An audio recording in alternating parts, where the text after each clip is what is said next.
Hi, my name is Austin Farrell, and thanks for joining me for this recording on Teaching with AI, Practical Guidance for Real Classrooms.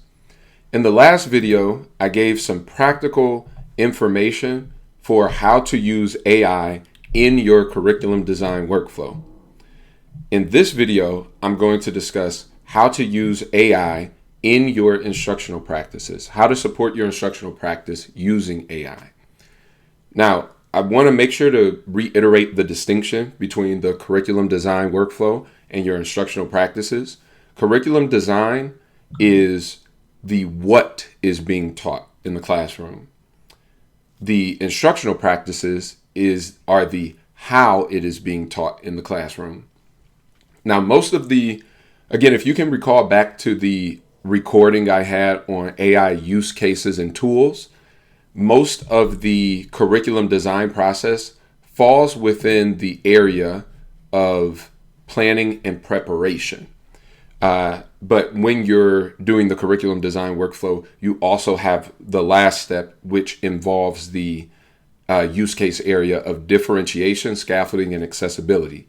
Now, these use case areas were discussed in a previous video, and I just wanted to mention them so that if you watch that previous video, it's easy to connect the use case areas with the curriculum design workflow practices. So again, all of the steps were planning and preparation, except for the last step, which was in the area of differentiation, scaffolding, and accessibility. Now, when it comes to your instructional practices, right, a lot of instructional practices are things that are happening now. So that involves your productivity and workflow and your differentiation, scaffolding, and accessibility. You may also include planning and preparation or assessment feedback in there potentially, but a lot of stuff is in that productivity and workflow section, differentiation, scaffolding, and accessibility. Again, assessment and feedback. How are you providing feedback or providing opportunities for feedback? And again, there may be planning and preparation in that as well. So instructional practices there's a wide range of them. Now, the instructional practices that we cover in this recording, this is not an exhaustive list of instructional practices. These are just some particular areas of instructional practice where I can see AI being useful to teachers. Now, again, just like in former videos, what I recommend that you do is that you look for what areas are challenging to you. So as I go through these instructional practices, if there are any that stand out to you as particularly challenging, I would encourage you to try to use AI in those particular ways, the ways that I bring up in this video.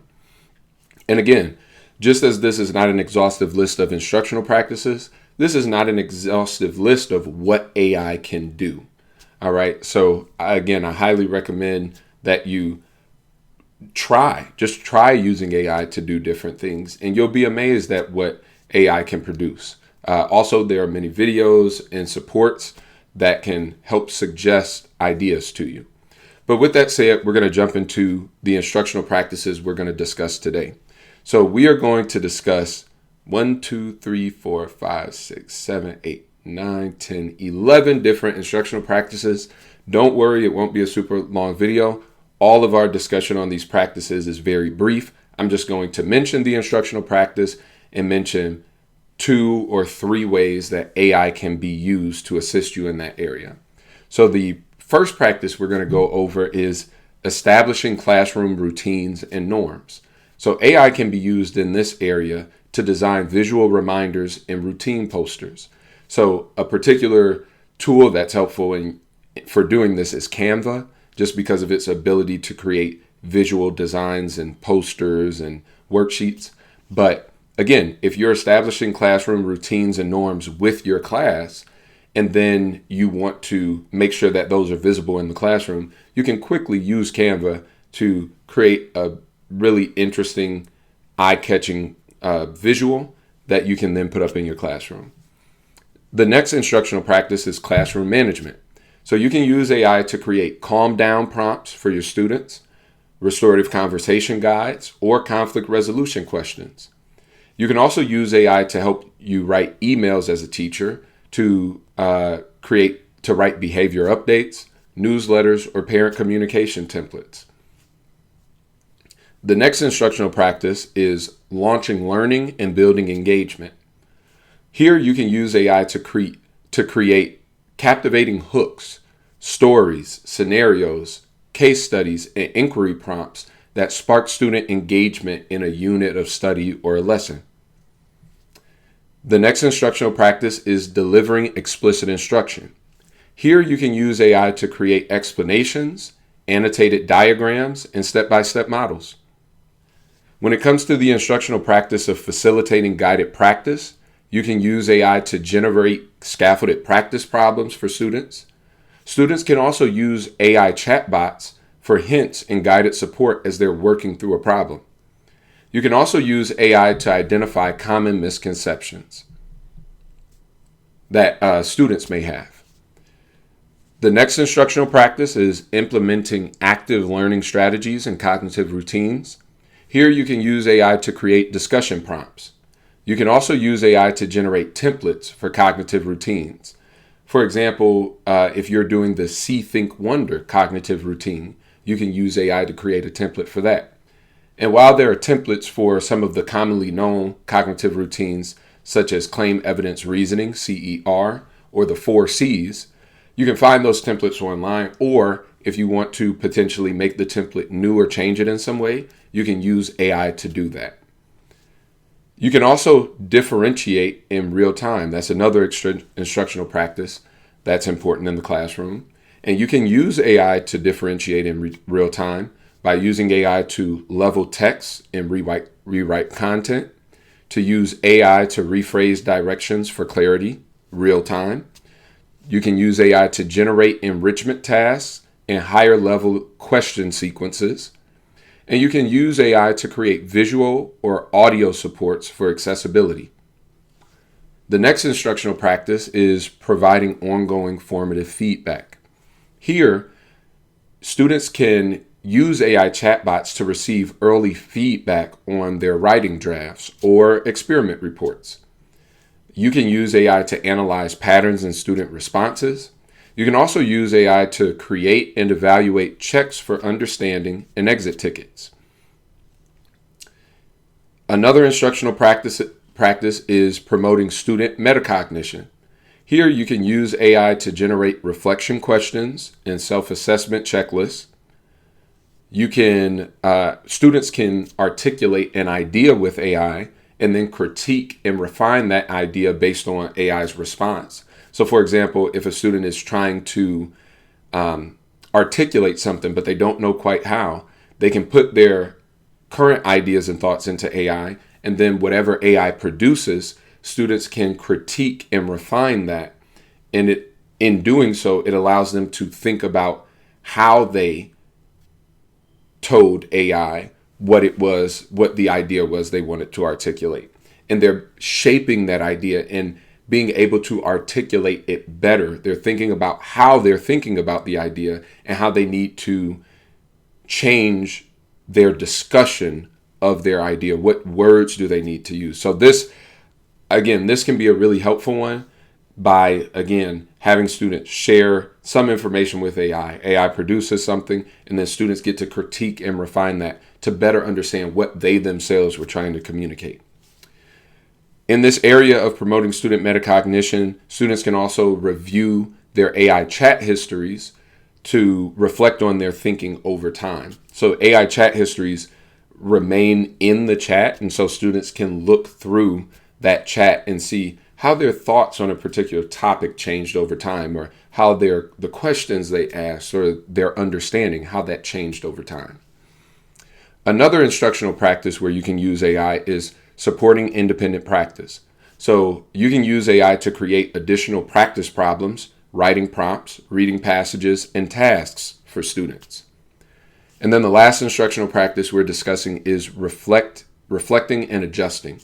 So you can use AI to summarize student data and surface errors or misconceptions that students seem to have. And you can use AI to guide teacher or student reflection through the creation of prompts or questions. Again, I want to mention that this is not an exhaustive list of ways that AI can be used in your instructional practices. However, if you're struggling in any area of how to teach this content, then this might be a helpful list for you. I encourage you to approach this by, again, identifying your particular challenge areas or pain points, which areas seem to take a lot of time, and in doing so, prevent you from giving needed time to other areas of your instructional practice.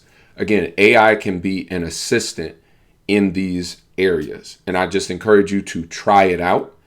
Again, even if you are getting all of this work done, it may be possible for AI to help you become even more effective. So I encourage you to at least try it. The last thing I'm going to mention is the products, what AI produces, is only as good as the prompt that you give it or the instructions that you give it. So again, prompt engineering is very important. If you don't know what that is, or if you want more support in that, I created a video that discussed prompt engineering and gave a number of different prompt engineering frameworks that you can use to pose and create your prompts for AI and to create your instructions. With that said, I thank you for listening to this video. Please watch some of the other videos in the series. We discuss things such as creating custom chatbots and AI agents, which again are both of those are very useful tools that make a lot of your tasks and your using AI very effective. They can also be put in front of students so that students receive some tailored help based on how you design chatbots. It's not difficult to do, but I do go over some of this information in other videos. So again, this series is just supposed to be a helpful introduction for teachers who are trying to learn a bit more about AI, and some teachers who have used it but want to learn even more. But there's so much more information out there. There's so many more tools out there, and I highly encourage you to not stop looking into AI with this video series. But please look at other videos and research different things that you might want to do, because it's possible. AI can be used to do a lot. And with that said, I also encourage you to get started now. If you feel like you don't know enough to get started using AI, I would say that's false. Most certainly after you've watched this video series, you've got some foundation for what to do. But even without watching all of this video series, I encourage you to begin trying to use AI. Using AI is an iterative process. You get better at doing it over time, and you get better at your prompt engineering and what you're asking AI for. So I encourage you to really hop into this practice. If any foundation is needed, that is the foundation of prompt engineering. So I would highly encourage you to watch that video. And then also the video on use cases for AI and tools that can also be helpful for you in figuring out where to implement AI. But prompt engineering, extremely important.